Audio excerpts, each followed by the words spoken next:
Assalamualaikum warahmatullahi wabarakatuh. Perkenalkan, nama saya Boti Erianti dengan NIM 24016187. Prodi Pendidikan Bahasa dan Sastra Indonesia, Departemen Bahasa dan Sastra Indonesia dan Daerah, Fakultas Bahasa dan Seni Universitas Negeri Padang. Jadi pada kesempatan kali ini, saya akan menjelaskan tentang fonetik dan fonemik. Pengertian fonetik.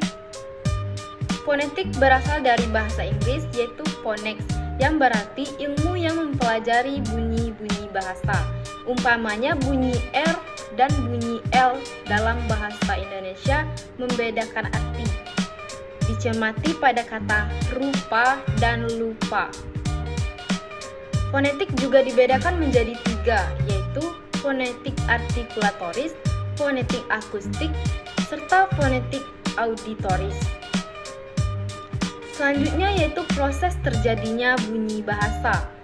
Menurut Kencono, tubuh manusia yang berfungsi menghasilkan bunyi ada tiga, yaitu yang pertama, kelompok tubuh yang terletak di rongga badan.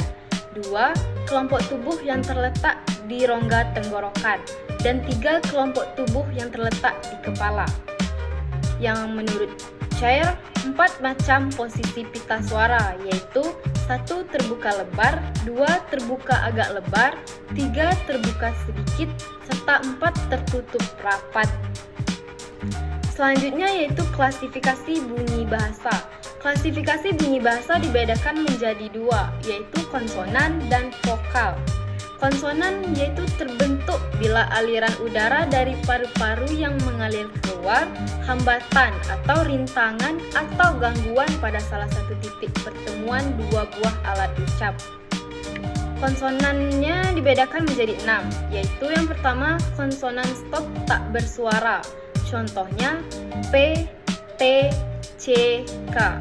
Dan konsonan bersuara contohnya B, D, J, dan G. Yang kedua yaitu konsonan frikatif tak bersuara, contohnya F, S, K, dan H. Konsonan frikatif bersuara, contohnya V dan Z. Yang ketiga yaitu konsonan nasar bersuara, contohnya M, N, dan NY.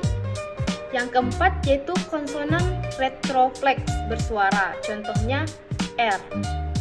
Yang kelima yaitu konsonan retrofleks lateral bersuara, contohnya L. Dan yang terakhir yaitu konsonan semivokal bersuara, contohnya W dan Y. Klasifikasi bunyi bahasa yang kedua yaitu vokal.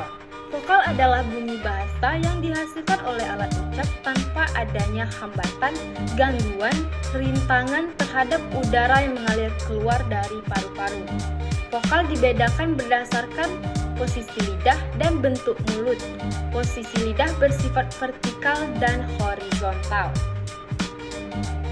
Berdasarkan posisi lidah secara vertikal, vokal dibedakan atas 3 macam, yaitu tinggi, sedang, dan rendah. Berdasarkan posisi lidah secara horizontal, dibedakan menjadi 3 macam, yaitu depan, pusat, dan belakang. Selanjutnya kita masuk ke pengertian fonemik. Fonemik adalah bidang ilmu bahasa yang khusus mempelajari bunyi-bunyi bahasa yang signifikan. Bunyi bahasa signifikan adalah semua bunyi bahasa yang bersifat membedakan arti. Fonem adalah bunyi bahasa yang dapat membedakan arti atau makna. Dengan demikian, semua bunyi yang terdapat pada suatu bahasa dapat membedakan arti, yaitu disebut fonem. Contohnya bunyi L dan R pada kata rupa dan lupa, lagi dan ragi, lagu dan ragu. Bunyi L dan R pada ketiga tersebut membedakan maknanya karena bersifat signifikan. Kita masuk ke pengenalan fonem. Pengenalan fonem ada 2, yaitu yang pertama, cari sebuah satuan bahasa. Satuan bahasa itu lazimnya berupa kata yang mengandung bunyi tersebut. Kedua, bandingkan dengan satuan bahasa yang mirip. Dengan kata lain, cari pasangan minimalnya. Jika satuan bahasa yang dibandingkan itu berbeda maknanya, berarti bunyi tersebut disebut fonem. Kita masuk pada contohnya. Seperti yang terlihat yaitu cari, lari, mari, dari, dan hari. Dengan kata lain, sebelahnya mama, nama, sama, rama, dan lama. Pada contoh 1 dan 2 tersebut, dikatakan bahwa bunyi C, L, M, D, dan H adalah sebuah fonem. Demikian juga dengan contoh yang kedua yaitu M, N, S, R, dan L pada contoh 2 disebut fonem. Hal itu karena unit bahasa terkecil bersifat fungsional. Kita masuk pada jenis fonem. Jenis fonem ada 2, yaitu yang pertama primer. Primer adalah fonem-fonem yang terdiri atas bunyi-bunyi bahasa. Fonem primer disebut juga fonem segmental, yaitu berupa bunyi yang diperoleh sebagai hasil segmentasi terhadap arus ujaran. Yang kedua yaitu sekunder. Fonem sekunder adalah hal-hal lain yang juga dapat membedakan arti.